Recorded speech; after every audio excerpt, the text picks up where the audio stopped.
વિદ્યાર્થી મિત્રો નમસ્કાર. આપણે ભારતીય સ્વાતંત્ર્ય સંગ્રામમાં જે વાત કરી રહ્યા છીએ એમાં આજે ક્રિપ્સ મિશન માર્ચ 1942માં એ આવેલું એના વિશે વાત કરવી છે. બીજું વિશ્વયુદ્ધ ચાલી રહ્યું છે, એના એક પછી એક પરિણામો આવતા રહ્યા છે, સ્વાતંત્ર્યની ચળવળ ચાલી રહી છે. આ બધી ઘટનાઓની અસર લંડનમાં બ્રિટિશરો ઉપર પડી અને એ લોકોએ ઇંગ્લેન્ડથી ક્રિપ્સ યોજના કરીને આ મિશન મોકલે છે. બ્રિટનની કેબિનેટનો સભ્ય હતો સર સ્ટેફર્ડ ક્રિપ્સ, એટલે આ યોજનાને ક્રિપ્સ યોજનાના નામે ઓળખવામાં આવે છે. 22 માર્ચ 1942ના રોજ ક્રિપ્સ દિલ્હી આવે છે.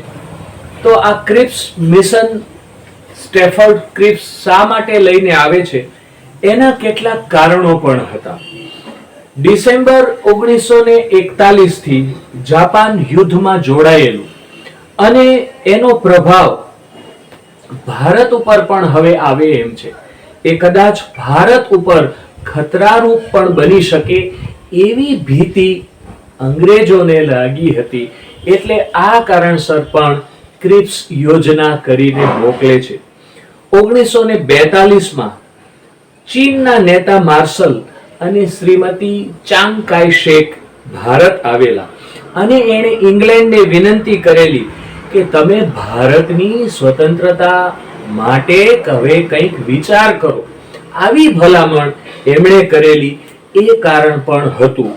અમેરિકન પ્રમુખ રૂઝવેલ્ટે ઇંગ્લેન્ડના વડા ચર્ચિલને કહેલું અને દબાણ પણ કરી રહ્યા હતા કે ભારતને હવે તમે ઐચ્છિક સાથ આપી એનો કંઈક સાથ મેળવી એના માટે, એની આઝાદી માટે તમારે કંઈક કરવું જોઈએ. આથી બ્રિટને આવા બધા પરિબળો વિશે વિચાર કરી ક્રિપ્સ યોજના કરીને મોકલે છે. ગાંધીજીએ આ મિશનને એમ કીધું કે બેંકનો ભવિષ્યની તારીખનો ચેક કહેવામાં આવ્યું ગાંધીજી દ્વારા. પણ નારાયણ દેસાઈ લખે છે કે ગાંધીજી આવું બોલ્યા નહોતા, પરંતુ અખબારોમાં આવું છપાઈ ગયું, એટલે પછી ગાંધીજીએ સ્વીકાર્યું હતું કે હા, આ ક્રિપ્સ મિશન એ બેંકનો ભવિષ્યની તારીખનો ચેક જેવું છે એવું ગાંધીજીએ પોતાનો સૂર પુરાવ્યો હતો. ક્રિપ્સ મિશનની મહાસભાએ ટીકા કરી, ઉગ્રતાવાદીઓએ પણ વિરોધ કર્યો, મુસ્લિમ લીગે પણ પોતાની પૂર્ણપણે માંગણી ન સંતોષાણી એટલે એણે પણ વિરોધ કર્યો. હવે બીજા મુદ્દામાં આપણે એ સમજવાનું છે કે ક્રિપ્સ યોજનામાં શું શું કહેવામાં આવ્યું હતું. તો કે ક્રિપ્સ મિશને એ કીધું કે હિન્દુસ્તાનને વહેલામ વહેલી તકે સ્વરાજ્ય મળે એના માટે બ્રિટિશ સરકાર કંઈક પગલાં લેવા માંગે છે. ચોક્કસ શબ્દોમાં કહેવાયું કે અમારો ભારતને જલ્દી આઝાદી આપવાનો હેતુ રહેલો છે, નવા હિન્દનું સર્જન કરવું છે. કઈ રીતે? તો કે એણે કેટલીક શરતો આ યોજનામાં મૂકેલી. એક, કે લડાઈ બંધ થાય એટલે તરત જ નવું બંધારણ ભારતનું ઘડવાનું છે. બંધારણ ઘડનારી સભામાં હિન્દુસ્તાનના દેશી રાજ્યો ભાગ લઈ શકશે. ત્રીજું એમ કીધું કે હિન્દુસ્તાનના દેશી રાજ્યો પણ પોતાના પ્રતિનિધિઓ નિમી શકે એ માટે એને કહેવામાં આવશે જે દેશી રાજ્ય સંઘમાં જોડાઈ શકે અને એને ન જોડાવું હોય તો એ બહાર રહી શકે એવી પણ સગવડતા એમને આપવામાં આવશે. આ સિવાય ચોથા મુદ્દામાં એમ કહેવાયું કે હિન્દુસ્તાન સામેના અત્યારના કટોકટીના સમય દરમિયાન જ્યાં સુધી નવું બંધારણ રચાય નહીં ત્યાં સુધી નામદાર શહેનશાહની સરકારે હિન્દુસ્તાનના રક્ષણની જવાબદારી અનિવાર્યપણે ઉઠાવવાની રહેશે.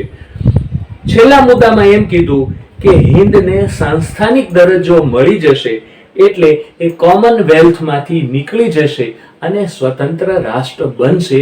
આવું ક્રિપ્સ યોજનાની અંદર ભારતના લોકોને, નેતાઓને, જુદા જુદા પક્ષોને આકર્ષવા માટે કહેવામાં આવ્યું હતું. કોંગ્રેસે તો ક્રિપ્સ યોજનાની વાટાઘાટોને સ્વીકારવાની ના પાડી દીધી. એની સાથે સાથે મુસ્લિમ લીગ, શીખ, હિન્દુ મહાસભા, દલિતો, વિનીત દળ એ લોકોએ પણ ક્રિપ્સ યોજનાનો અસ્વીકાર કર્યો. આમ આખી યોજના ઉપર જાણે કે પાણી ફરી વળ્યું. એટલે ક્રિપ્સ વિલા મોઢે ઇંગ્લેન્ડ પાછો ચાલ્યો જાય એવી પરિસ્થિતિ બની. ત્યારે અમેરિકન રાષ્ટ્રપતિ રૂઝવેલ્ટે ફરી વખત વડાપ્રધાન ચર્ચિલને કીધું કે આ વાટાઘાટો ભાંગવી ન જોઈએ, એના માટે તમે કંઈક પ્રયત્ન કરો. પણ ઇંગ્લેન્ડનો વડાપ્રધાન ચર્ચિલ હિન્દુસ્તાનને પોતાની અણમોલ સંપત્તિ માનતો હતો. એને ભારત પોતાના હાથમાંથી ચાલ્યું જાય એ ગમતું નહોતું. અને એ આ તક અત્યારે જે છે એ તકને જતી કરવા તૈયાર હતો, ભારત છોડવા તૈયાર નથી. એટલે 10 નવેમ્બર 1942ના ચર્ચિલ એમ બોલેલા કે હું કાંઈ એવા બ્રિટિશ સામ્રાજ્યનું દેવાળું કાઢનાર પ્રમુખપણું કરવા શહેનશાહની સરકારનો વડાપ્રધાન નથી થયું. એટલે એને આવી ઈચ્છા નથી. પણ વિશ્વનું રાજકારણ, વિશ્વના દેશોનો મત એ ઇંગ્લેન્ડને આના માટે દબાણ કરી રહ્યું છે એવું લાગતું. એટલે ક્રિપ્સ યોજના આવી ખરી, પરંતુ એ પૂરતા પ્રમાણમાં યોગ્ય રીતે નેતાઓની સાથે ચર્ચા મસલત કર્યા પછી પણ સ્વીકારાઈ નહીં.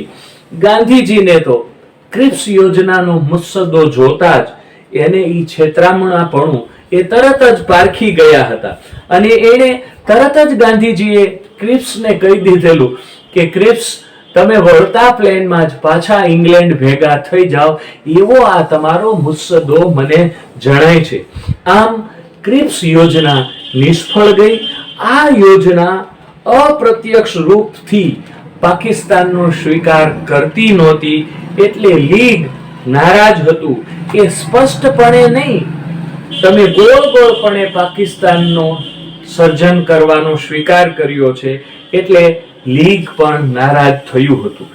ક્રિપ્સ યોજનાની અંદર 3 શરતો મૂકવામાં આવી હતી કે ભારતને પૂર્ણ સ્વરાજ દેવામાં આવશે, પણ કેટલીક શરતોથી.